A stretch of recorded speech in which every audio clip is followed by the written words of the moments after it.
অনেক অদ্ভুত, কারোর জন্য সুখের, কারোর জন্য কষ্টের। তবে জীবনে কষ্ট সুখ এটা তো থাকবেই, এইভাবে তো আর চললে হবে না। অতীতটাকে ভুলে নতুনটাকে গ্রহণ করে নিতে হবে। নতুনটাকে যে যত ভালোভাবে গ্রহণ করে নিতে পারবে, বাস্তবতাটাকে যে যত ভালোভাবে শিখে নিতে পারবে, তার জীবন চলার পথটা অনেক সহজ হয়ে যাবে।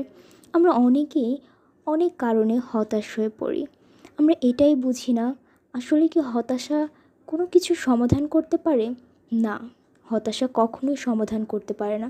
আমাদের উঠতে হবে, বুঝতে হবে এবং আগামীটাকে সুন্দরভাবে গ্রহণ করে নিতে হবে। আমাদের সব সময় একটা জিনিস মাথায় রাখতে হবে, আমরা কি করছি, কখন করছি, কেন করছি, সেটা আদৌ আমাদের জীবনে কতটুকু কাজে দিচ্ছে। যদি সেটা আমাদের কাজে দেয় তাহলে আমরা সেটা করব।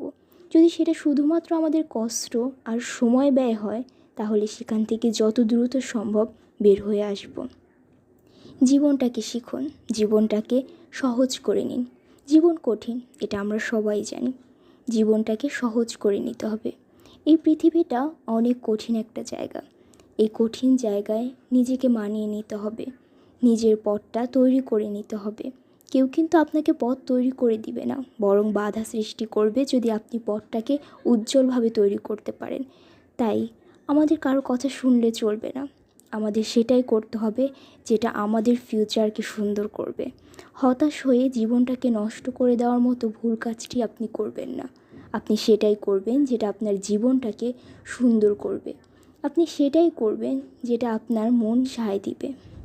মনে রাখবেন, ভুল মানুষ করে, ভুল হবেই, তবে সেই ভুলটাকে আঁকড়ে ধরে বেঁচে থাকার মতো ভুল করবেন না।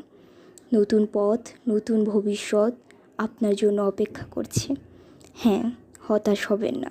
হতাশ না হয়ে নতুন পথ, নতুন ভবিষ্যতের জন্য আপনি এগিয়ে যান। আপনাকে উঠে দাঁড়াতে হবে, আপনাকে নতুন ভবিষ্যতের জন্য আবার চলতে হবে। এখানেই থেমে গেলে জীবন থেমে যাবে। আর জীবনটাকে এখানেই যদি থামিয়ে দিই, তাহলে তো আর নতুন দুনিয়াটাই দেখা হলো না, নতুন পথটাই আর দেখা হলো না। যে পথ আমাদের জন্য অপেক্ষা করছে নতুন কিছু নিয়ে, যে স্বাগত জানানোর জন্য অপেক্ষায় বসে আছে, তার কাছেই তো আর যাওয়া হলো না।